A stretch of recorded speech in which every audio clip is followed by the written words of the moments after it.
You might know this already, but JJ Redick, current head coach of the Lakers and Duke star, only dunked once in his 15th season NBA career.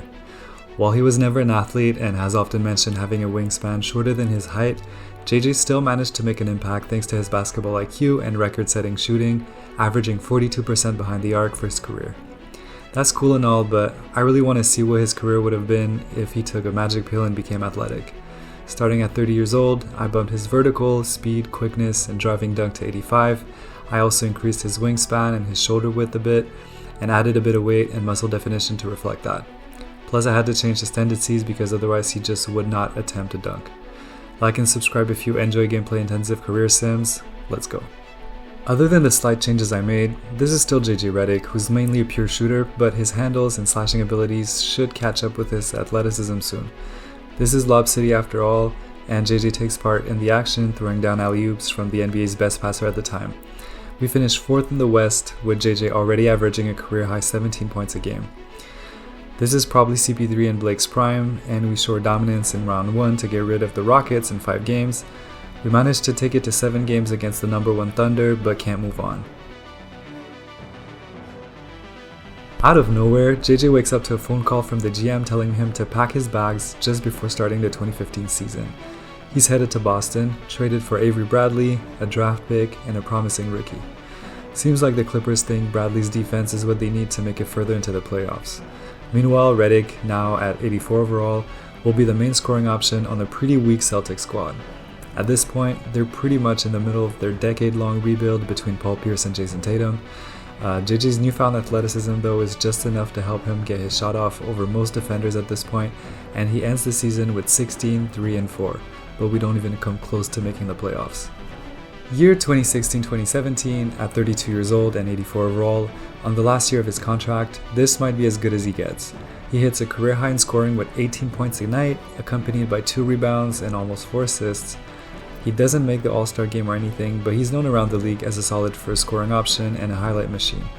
I mean, he mostly stands out due to the Celtics being so bad. On a contender, he'd probably be like a second or third option and wouldn't be given as much freedom, but anyways, he's balling out right now. We finished 12th in the East, so no playoffs this year.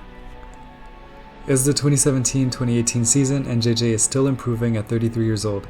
He hits 86 overall and re-signs with Boston for 3 years. He has custom Foamposite Pros made for the occasion, which are kinda sick, come on. We added a few pieces to our team in the free agency and draft. That's our starting 5 right now. So hopefully we'll be more competitive this year. JJ ends up averaging very good numbers again with 18 points, 2.5 rebounds, and 3.5 assists. And our team works well together. We secured the 6th seed in the East. Unfortunately, despite our best efforts, Philly beats us in 5 in the first round.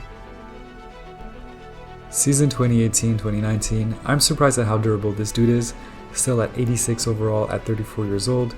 His consistency is crazy. He averages pretty much the same numbers as he has in the last 2 years with 18 points, 2.2 rebounds, and 4.2 assists. That one's a career high.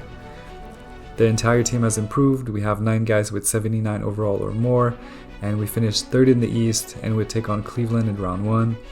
We put up a pretty good fight, but obviously we're no match for playoff LeBron and Kyrie. Next season, at 36, the man is still 86 overall. Aging doesn't seem to faze him.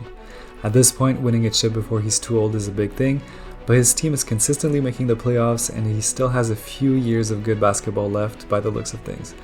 This is the last year on his contract and he might re-sign. Also, I wasn't sure what kind of hops he had left, so it was nice to see his legs are still working when he wants them to. He finishes with only 16 points as Batum and a 3rd-year shooting guard get increasingly more touches. His rebounding is low, but his assists are still high at 4.2. With the 6th seed, we faced the 76ers and still can't make it out the first round. For the 2020-2021 season, he signs with the Pacers, and his overall is now officially on the downslope at 83. Paul George is definitely the man on this squad, but JJ surprisingly still has some hops early in his Pacers career. I know his playing time and touches will only go down from here, but I simulated the next 3 seasons just in case something unforeseen would happen. His overall dropped to 83, then 80, and then 75. They would actually make the playoffs all 3 years, but never get past the second round. At the end of the 2022-2023 season, he would retire at 38 years old. I hope you enjoyed the vid as much as I did making it, and let me know who else you'd want to see. Peace. Peace.